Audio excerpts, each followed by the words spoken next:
Today I'm going to be reviewing the Moza R5 bundle, and this is a really interesting review for me to do because I've used for the past 2 years, more than 2 years, a belt-driven Fanatec CSL Elite. So the Moza R5 system is a direct drive system, and it's actually one of the cheapest ways in to the direct drive ecosystem. This bundle costs about £550. So I'm going to review the Moza R5 bundle from the perspective of someone like me who's been on belt-driven wheels before, maybe in the gear-driven Logitech wheels, and you're looking to make that step up. Now, the only difference is that Moza have provided this bundle to me for free to review, so it's very important that you remember that. But otherwise, I'm going to be reviewing it from the perspective of someone who's thinking, is it worth spending £550 to go to direct drive? Now, I'm going to do an unboxing video first. This is the unboxing one, and then I'm going to put it all on the GT Mega rig, and we're going to look at the performance. But I know getting new equipment is really exciting. I remember all of the equipment that I bought and kind of that feeling of seeing what's in the box, what do you get, what's the build quality like when you touch it and feel it for the first time. So that's what I'm going to try and do in this video for yourselves here. Now, the first thing I took out of the box, and I got these two things. I got the bundle box, which includes the pedals, the direct drive wheelbase, and also the rim, and also they sent me this clutch pedal as well, which is basically just a third pedal that you get with the thing. So these are the pedals, and I've only made one modification since I've taken it out of the box. And can you guess what it is? Now, the pedals look to be identical, and it's the same with the clutch ones. So the clutch is just a third one of these. You can see that they come really spaced out. So they, ideally you'd put the clutch in the middle as a brake, I think, or you shuffle them along. Now, the pedals seem, pretty good quality. It's all fairly heavy duty aluminium. It's got all the pre-drilling. You can see they're connected by, I think that's an Ethernet cable here. It's got rubber feet as well, so if you want to put it on carpet, it's not going to move around. In terms of build quality, and the main thing I'm looking for here really, by the way, is build quality, because for about £550, that doesn't get you a lot in other ecosystems.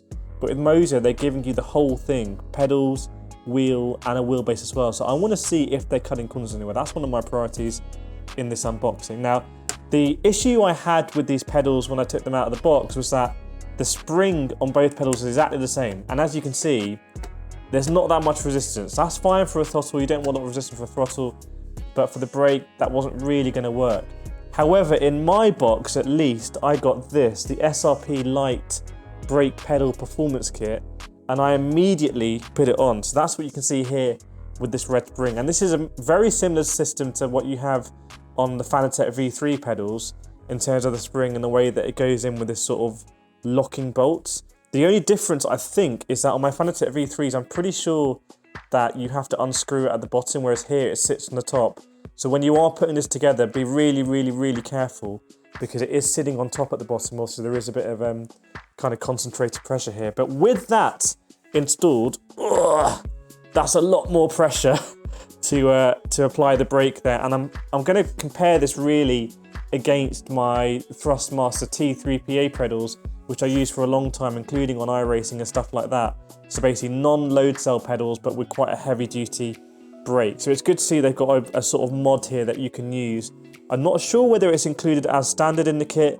If it's not, then I think it's something that you probably want to look into. Obviously, we're going to test that when we put it on the rig. But just to let you know, that's what I've done with my pedals. This is how they come out of the box. So they come installed like this, where there's quite a big spacing.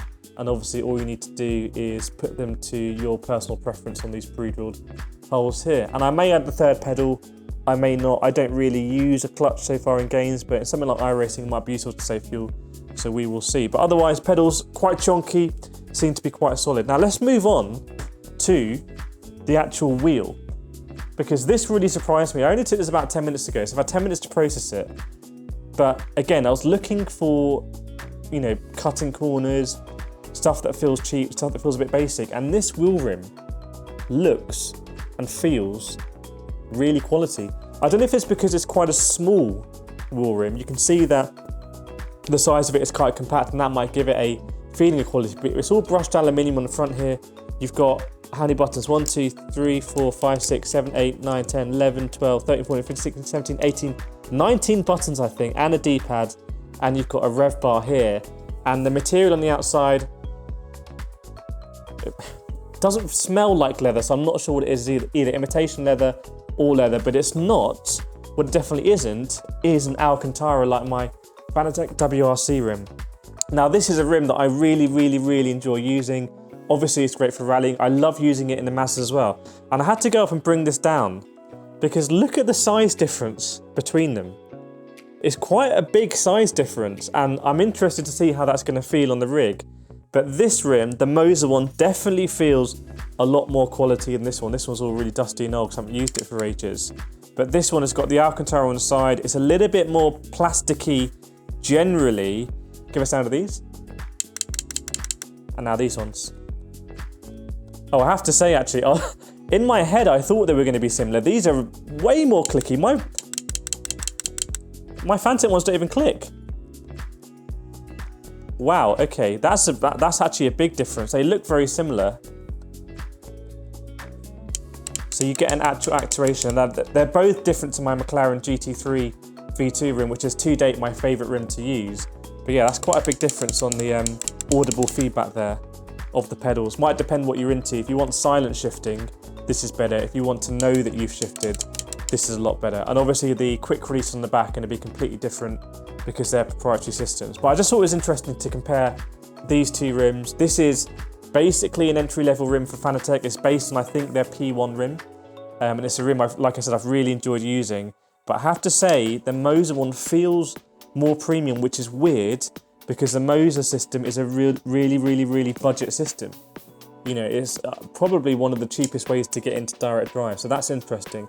Obviously, we'll think more about the rim when we go through their paces on the GT Mega rig. Now, this is for the main pièce de résistance, which is, of course, the wheelbase, and this is it. This is the Moza R5 wheelbase. It is absolutely tiny. It's really tiny, it's really heavy, and again, it's got that feeling of quality, you know, quality grade brushed aluminium or whatever. It's a nice thing. It feels cold to the touch. On the back, we've got quite simple connectivity. I think we've got brake, dash, USB to the PC, the DC input for power, and the power button.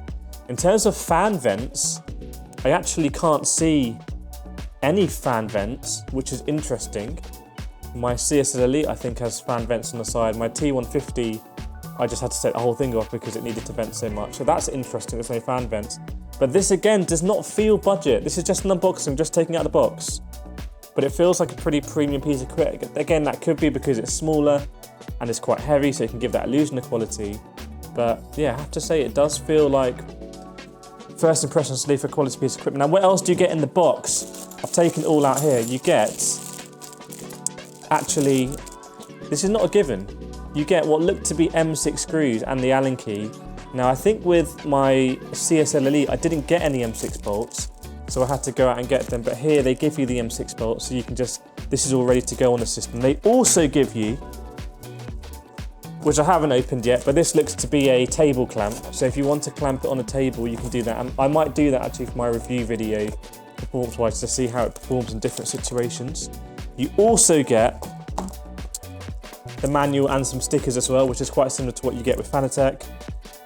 You get an instruction booklet for the SRP pedal thing, which I made, and you get all of the power stuff. Obviously, there's a fairly chunky power brick, and you get all of this stuff, which I'm guessing is for the pedals, but I don't really know. I'll have to work it out. But that's what you get in the kit. So it comes in a nice box. All of the individual bits come in a nice drawstring bag as well, if that's your bag. But if you were going to give this someone as a present, it doesn't feel budget. I'll be very honest with you, I'm surprised by this. I was expecting it. I was expecting to have cut a lot of corners just to get a direct drive at that price point. But I can see the pedals definitely would have been an issue without this brake performance kit, because there wouldn't have been enough resistance on the pedal. But with the brake performance kit, with 3 pedals, you have your clutch as well.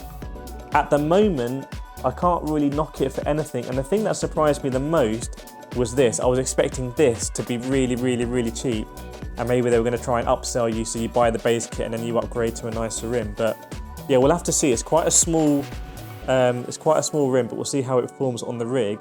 Those are my first impressions. Going to go now upstairs now and put it on the rig, put it through its paces. If you've got any questions about the equipment, let me know. If you like these sort of reviews and unboxings, then make sure you leave a like and subscribe as well. But I can't wait to get this on the rig, and especially see how the pedals are going to be, and feel how smooth or not the direct drive is going to be. But there we go. That's the unboxing of the Moza R5 bundle. It's available for about £550, and I'll see you in the next video.